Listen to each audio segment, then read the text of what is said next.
Nama saya Wisnu Tegar Satriawan, absen 36 kelas 10 IPA 3. Kami di sini untuk mendeskripsikan upaya pelestarian lingkungan hidup. Permasalahan seputar lingkungan hidup selalu terdengar. Segala macam pemberitaan tentang kerusakan lingkungan hidup tidak lagi asing pengamatan dan pendengaran kita. Peristiwa terjadi tanpa kompromi. Kapan dan di mana akan terjadi, manusia hanya bisa mereka-reka. Dan melalui pemanfaatan pencapaian teknologi yang ada, manusia hanya bisa menghindar dan menyelamatkan diri. Oleh karena itu, tak jarang keresahan dan kecemasan manusia akan suatu efek yang besar terus-menerus membayangi hidup manusia. Dengan demikian timbullah persepsi bahwa alam adalah musuh bagi manusia, sehingga tingkat kewaspadaan manusia pun semakin meningkat. Kejadian yang dialami di dalam negeri ini telah memberi dampak yang sangat besar. Tidak sedikit kerugian yang dialami, termasuk nyawa manusia juga. Namun, hal yang perlu dipertanyakan adakah pengalaman tersebut sudah cukup menyadarkan manusia untuk melihat kesalahan dalam dirinya? Ataukah manusia justru merasa lebih nyaman dengan sikap terhindar dan menyelamatkan diri tanpa suatu pencarian solusi yang lebih baik dan lebih tepat lagi?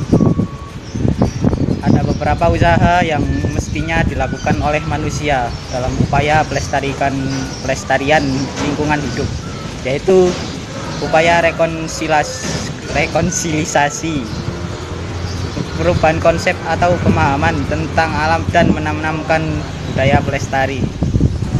Contoh upaya pelestarian lingkungan hidup di wilayah daratan yang dapat kita lakukan demi menyelamatkan kelestarian lingkungan hidup antara lain: 1.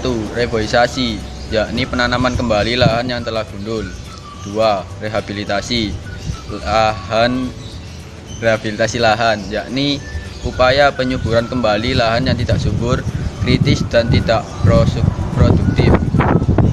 Aturan tata guna lahan, yakni upaya pengaturan lahan yang disesuaikan dengan membuat wilayah sekitar. Membuat daerah resapan air yang berfungsi untuk mencegah banjir dan menyimpan air tanah dalam jumlah besar. Pembuatan cengkedan atau terasering untuk lahan miring. Membuat rotasi tanaman agar unsur hara dalam tanah tetap terjaga atau habis hanya untuk satu jenis tanaman. Pembuatan taman kota berfungsi untuk membersihkan udara dalam kota sehingga membuat suasana nyaman dan asri. Selain melestarikan lingkungan hidup di wilayah daratan, kita juga harus melakukan pelestarian di wilayah perairan yang meliputi sungai, danau, dan laut.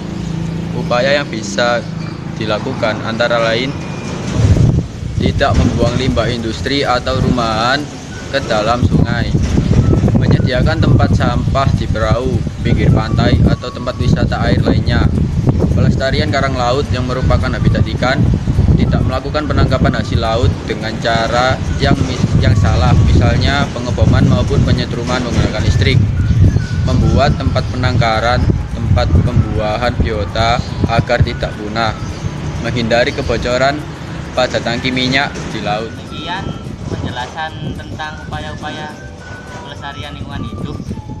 Mohon maaf bila ada salah kata. Sekian dari kami. Wassalamualaikum warahmatullahi wabarakatuh.